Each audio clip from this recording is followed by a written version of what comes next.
Hey, my name is Attorney Walter Hnot with Disability Resolution PA. We're going to be doing D102 System Structure.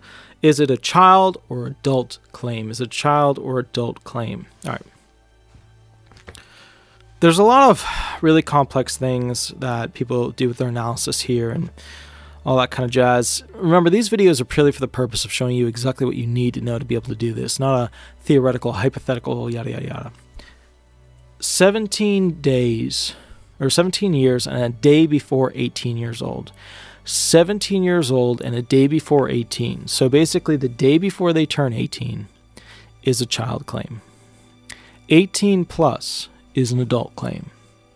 Okay, so I want to go through that again. The moment they're born to basically the day before they turn 18, that is a child claim.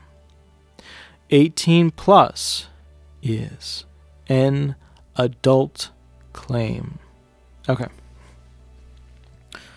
What do I mean by all this stuff? Why am I saying this? Why is this important? Because the different, the child claim gets a different administrative structure than the adult claim. So a child claim has different elements. So for example, the child claim has the 3-step sequential process applied to it. The adult claim has a 5-step sequential process applied to it. When I say the 5-step sequential process or the 3-step sequential process, just think 5 elements versus 3 elements. Adult claim has 5 elements. Child claim has 3 elements. If the child claim has 3 elements, then it's 2 less elements than the adult claims. All right, we're going to be going through what those different types of, what those different, elements are in the next video. There's one other thing I do want to note here, which is that under some governmental systems, somebody could still be considered a child even in up to 22 if they're in high school and found disabled.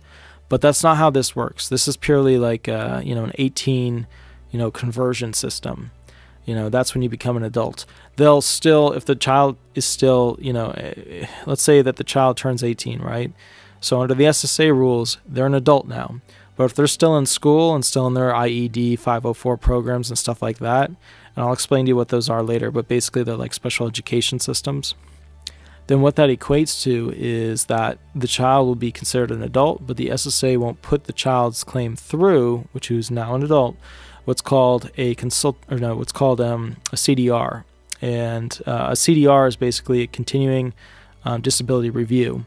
And a CDR is continuing disability review, where they look to see if the person is still disabled. So if a child is found disabled and they continue to stay in school and do their thing until 22 or whatever, they won't put the child through a CDR and potentially remove his benefits, because the child is doing the plan that the child is supposed to be doing, even though they've become an adult in the eyes of the SSA. However, if the child does basically not continue with school, or gets into issues where he's not really following the system, or isn't really attending all the classes they're supposed to, then they can put the child through a CDR even though the child has become an adult.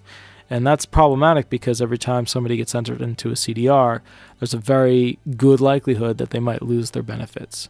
So we want to stay away from these continuing disability benefit reviews, because they can at time remove their benefits, which means that things get a lot tougher for that family.